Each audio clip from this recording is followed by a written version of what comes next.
Welcome to Would I Lie to You at Christmas, a very special festive edition that sorts the facts from the fibs. On Lee Mack's team tonight, an award-winning actor of stage and screen, treading the boards for us tonight is Christopher Eccleston. And writer and star of Alma's Not Normal, the BAFTA-winning comedian Sophie Willan. And on David Mitchell's team tonight, from man like Mobeen, it's the king of Coventry himself, Guz Khan. And our very own fairy godmother, it's broadcasting legend, Gloria Hunniford.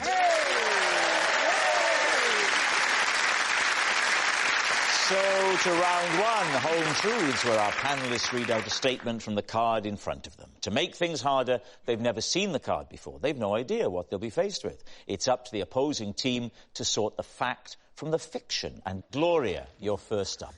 OK. Every year, my family run a sweepstake on what time I will fall asleep in my chair on Christmas Day. Ah. Lee's team. OK. And, what was the winning time last Christmas? 9:15, maybe? In the morning? No, I'm up at 4 in the morning, but... You're up at 4 in the morning? Yes. Why? Santa Claus comes really early. So why do you have to get up then? I have to enjoy it all, don't I? Is it at your house? My house. How many? I would say altogether maybe 16. 16? Oh, do you have to cook? Well, the thing is, we have a very big extended family now. And I wouldn't say I'm a great cook, but I just feed them lots of alcohol on Christmas Day. Nice. Very wise. And that takes over from the cooking, really. And whose idea was it to start doing a sweepstake? I don't actually remember whose idea it was, because I was a bit tired by then and I had a few bevies myself. Gloria, can I ask you a question? Yeah. How much did you drink? How much Well, my mum always had a little sherry, and in a way I was brought up on that. And I'd drop a whiskey now and again and hot water. Are you here to do the show, or is this an intervention? So, how much is it to have a go on the sweepstake? Oh, well, our family's a bit mean. It's only £5 at a time, max. Well, £5's quite a lot for a sweepstake. Are they spiking your drinks to... Get the chloroform, I've got her at 20 to 10. I didn't touch her. Give me the money. I did not touch her. Who's turned the gas on and not lit it? 16 people, sweepstake, £5 a go. What's the latest anyone's ever guessed? 9:15, you said, didn't you? Yeah. I said I have been known to. That was last Christmas. It was 9:15. But I'm quite a predictable person in that I knew you were going to say that. Yeah.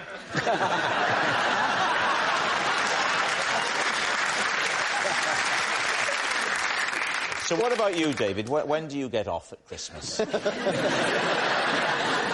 talking about an afternoon snooze in front of Shrek 2. Hey, that's your wife you're talking about. So sorry. I'm so sorry, Victoria. I'm so sorry. Chris, what are you thinking? I was thinking a lie because at the 9:15, it was too quick for me. You mean she answered you too quickly? Yeah. Sophie? I think true. And it seems like a fun community spirit kind of game. Slightly mean. Yeah.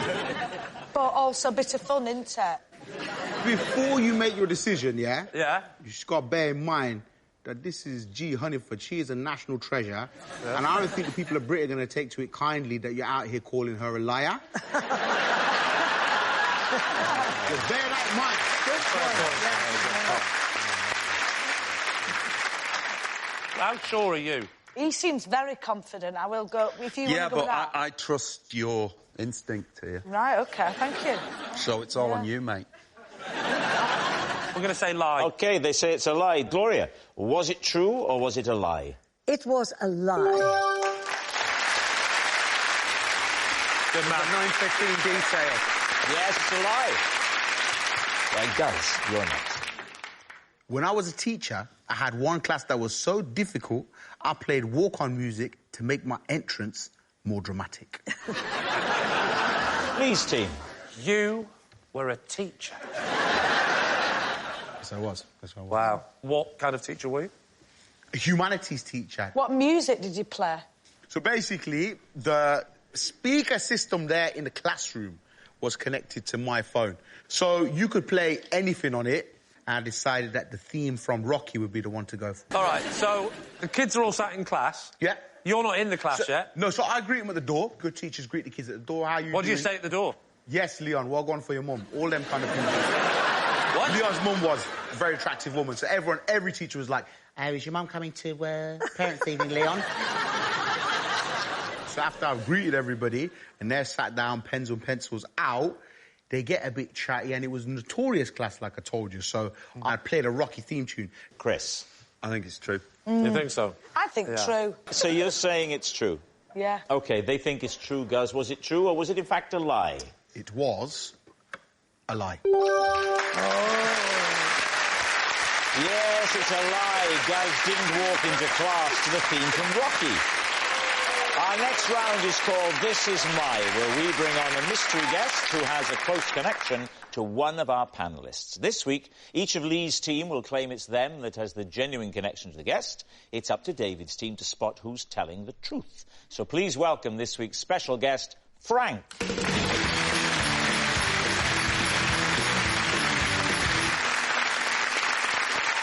So, Sophie, what is Frank to you?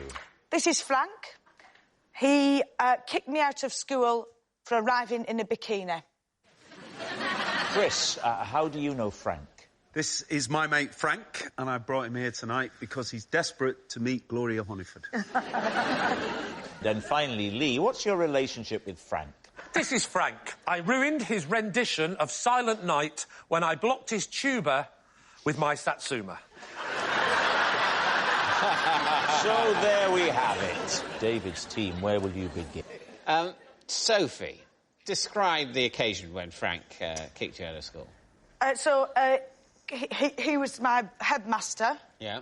And basically I decided I wasn't going to go to school that day because I fancied something a bit different. And I didn't go in often. Yeah. I used to do sort of guest appearances, really. But on this occasion, I decided to go down right by school. There's a big field. Where in the country are we, Sophie? Bolton. Lovely. Yeah. I like Bolton. Thank you. Yeah. I'm not sure, but... Yeah. Basically, we thought, we'll just do something a bit nice and civilised. Who's we? My sort of friends that were not connected to the school, or how it was described in the expulsion letter. So we got ourselves some lovely beers, and we'd gone to the field, and we had our stereo, and everything was going lovely. And I was wearing a bikini because I will say it was a very hot day in Bolton. They only come once a decade. We all wanted to make the most of it. But the batteries died on the stereo. So I was like, do you know what? I'll just nip in and I'll go into the tech block and I'll get some batteries and I'll bob them in my stereo and it'll all be fine. So theft is what we're talking about. And what happened to you in terms of Frank, then? So Frank was my headmaster, so well, Mr. Riley was the one who caught me. He blew his whistle and screamed at me across the hallway. Was Mr. Riley a PE teacher? No, he wasn't, but he had the personality of one. Yeah, so anyway, then I got the letter in the post. It said Sophie's arrived in school in non-uniform. Then it put in brackets a bikini on one occasion. Right. And I was excluded. And that was Frank. Frank was a lovely headmaster, though. Yeah. I don't want to dob him in completely. He was quite nice. I know, I don't feel that you've dobbed him in by the fact that he took some disciplinary action over a pupil who'd arrived at school drunk in a bikini, hoping to steal some batteries. I think, in many ways, he'd be in more trouble educationally if you'd said, and he said that was fine. Yeah, that's good. What did your family say when they got the letter? Well, they didn't get the letter. Why not? I got it. I'm not daft. I've had these letters before. I know that school logo. Right. Straight in. There's a couple of plot points here that aren't adding up. Number one is how comfortable you are calling your former head teacher Frank. There's no way I could call them by their first name. I feel dirty, like a filthy person. What is Frank's surname? Mr. Vigan. Biggin. Vigan. That's how my cousin from Bradford says Wigan. Vigan. Mr. Vigan. I don't believe it. OK, Chris. Just remind us how you know Frank. I met Frank in 1992. Right. 2 years into my career on Inspector Morse. He was the sound recordist. And he was desperate to meet Gloria. And Neil Diamond. And how did the subject of meeting Gloria and Neil Diamond come up between you? John Thaw had an allergy to fish. Did I just have one of my blackouts again? Yes.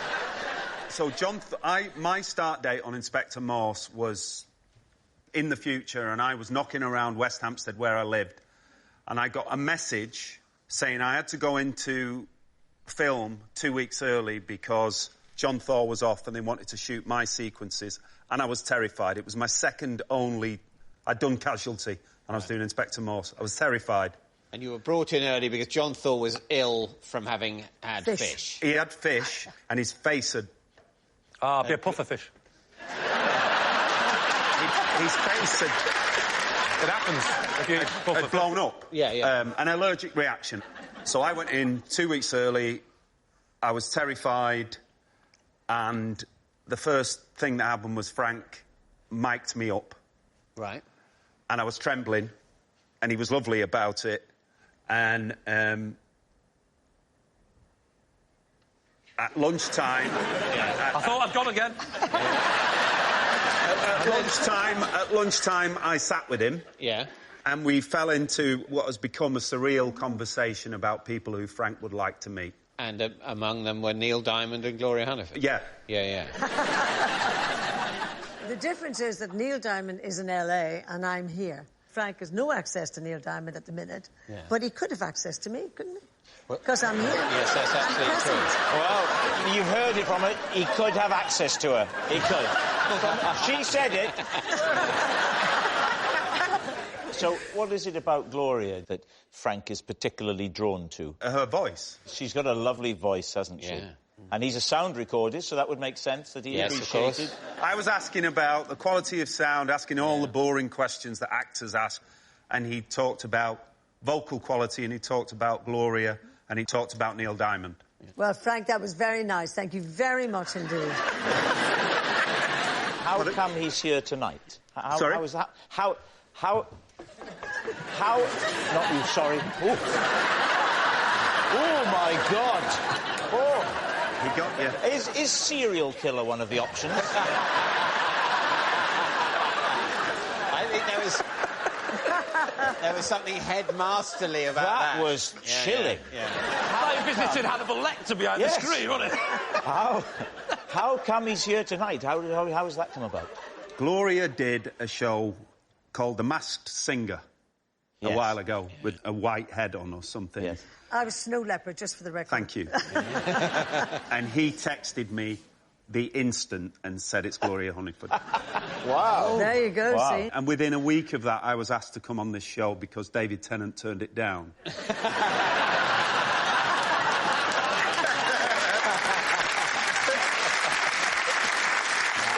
Right, David, Lee Mack. Now, what about him? So, tuba and a satsuma. Talk us through it, Lee. This is Frank. I ruined his rendition of Silent Night when I blocked his tuba with my satsuma. I'm not sure there's any other information you need. Well, first question, do you mean a literal satsuma, or is that sort of some kind of disgusting innuendo? And just to be clear, do you believe the satsuma is an innuendo, or the tuba is an innuendo? At that point, I was imagining that the satsuma was a body part of yours, but the tuba was literally true. I'm now imagining that the tuba is a body part of Frank's, and the satsuma is literally true. Obviously, it could be a straightforward physical interaction between the two of you, in which case I give you joy of it. When was this? About a week before last Christmas. Yeah. Right, OK. And was Frank playing with the Salvation Army or something? He was, actually. Was he? Yes, thanks. I'll use that. Where was he playing? Where was he playing? Gloria. No, he was playing down the high street where I live, and rumour got out. Rumour got out. Is that their marketing strategy? And it's a nice festive thing. You stand round, and it's nice, isn't it? Salvation Army. What don't you like about the Salvation Army, David? If it wasn't for them, you wouldn't be wearing those clothes. Just remember,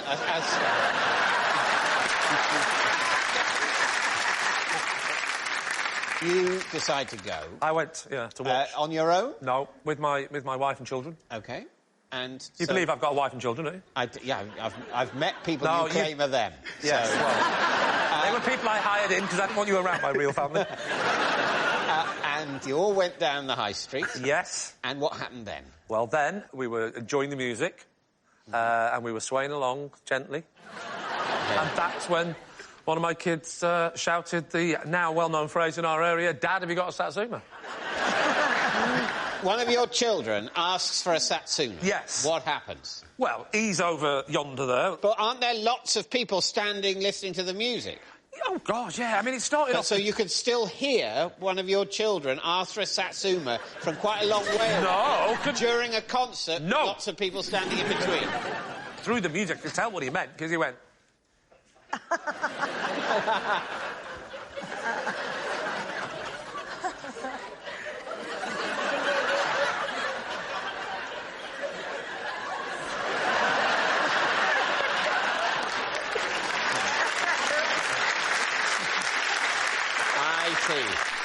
And what was the effect on the music of the Satsuma going in the tuba? It just got a little bit more citrusy.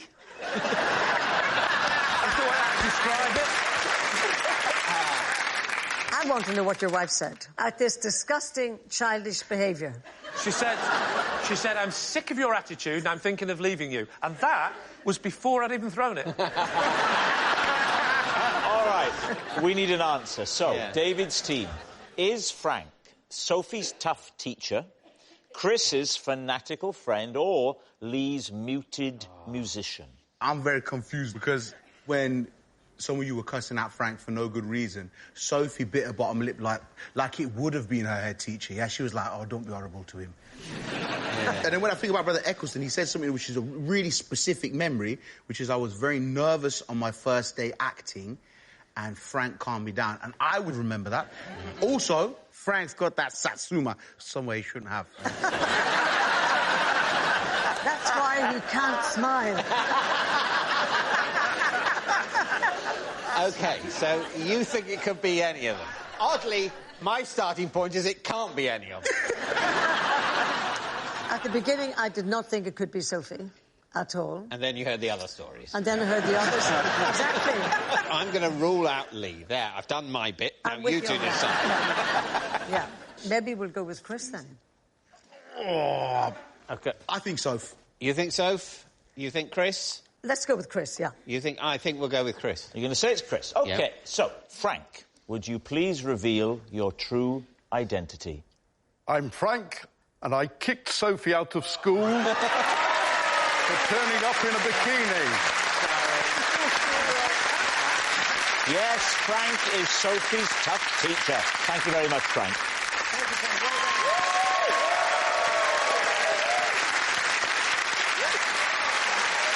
Which brings us to our final round, quick-fire lies. We start with... Chris. Thank you. I have finally given up cheering... because every time I did it, people always said I sounded sarcastic. David's team. So, in what context would you cheer previously? At football games. Yeah. Who do you support, Chris? I support Manchester United. Well, you probably were cheering sarcastically. It must sound really sarcastic to punch through as sarcastic in the context of lots of other people cheering, particularly in a stadium. There's sort of 40,000 people cheering, and then everyone turns around and says, "He's being sarcastic." To me, it isn't sarcastic. I've been told, not by 40,000 people, I've been told by one particular individual. Oh, was it QPR, was it? So, let's imagine you're watching Manchester United, and Georgie Best is... Sorry, let's bring it right up to date. Paul Scholes is streaking. He scores a goal, and you go... Hooray! That cheer definitely might not be 100% sincere sounding. What would a sincere cheer sound like? Well, I don't know. I mean, Yay, yay, yes, yes! Come on, boys, come on! Yes, yes, come on, boys, come on. Well, better than his. Now, David, you're at Millwall. You're with your mates. It's 1-1 till the 89th minute, and then your boys score a goal. Yeah. It means everything, and you go...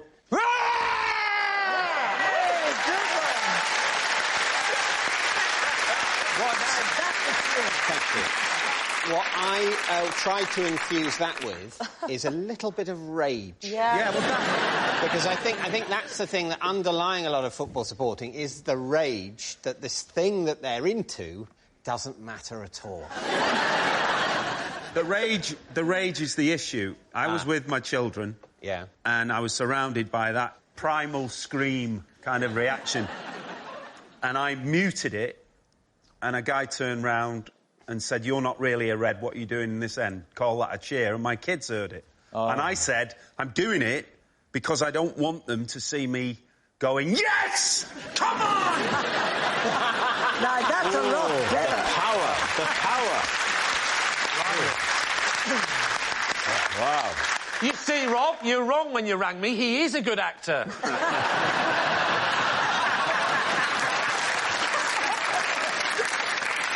What did you say to the guy who said you were sarcastic? I tried to reason with him, and then he said, "Oh, Doctor Who off the telly. Who do you think you are?" You've been doing both shows? Yeah.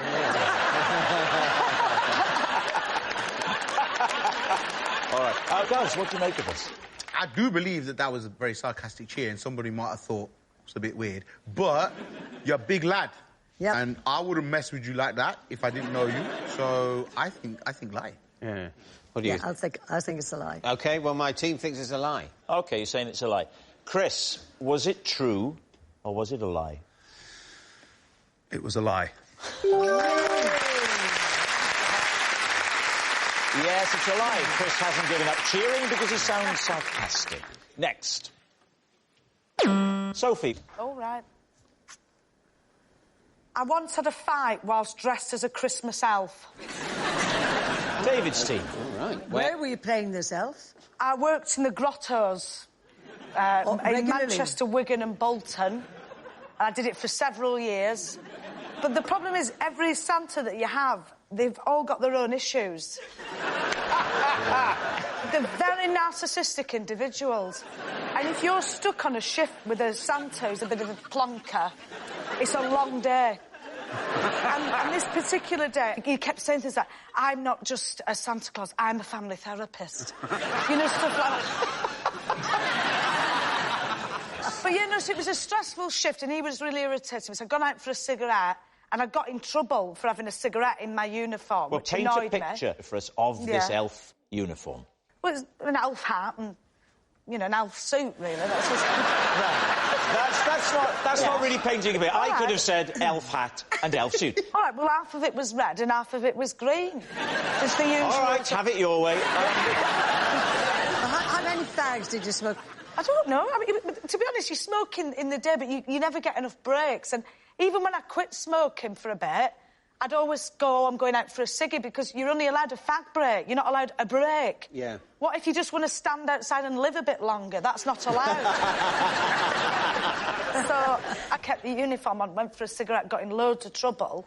And then another elf was like, "Oh, we've got to get out of here. Let's get to the pub." We needed this, me and this girl. I was a small elf, you know, 5'3". I looked like an easy target. I got quite a bit of abuse.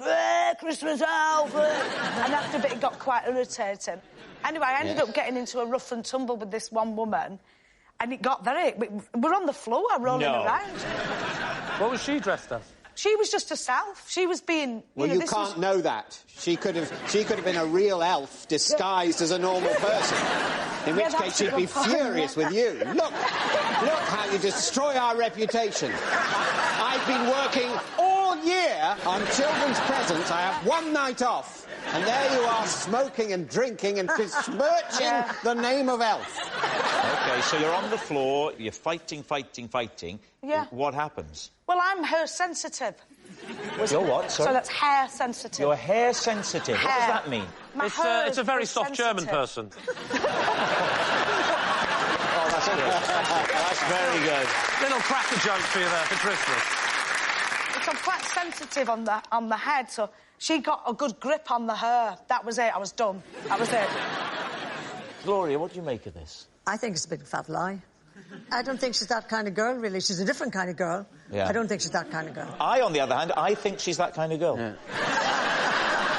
Are you thinking true? 'Cause I'm feeling true. I must say I'm feeling true because of all of the facts. There's a lot of detail. Will you join in? I'll join in, OK. We'll go true.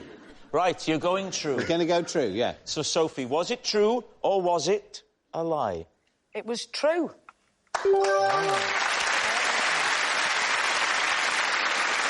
Yes, it's true. Sophie once had a fight dressed as a Christmas elf. That noise signals time is up. It's the end of the show, and I can reveal that Lee's team have 2 points and David's team have 3. Hey! Thanks for watching. We'll see you next time. Good night.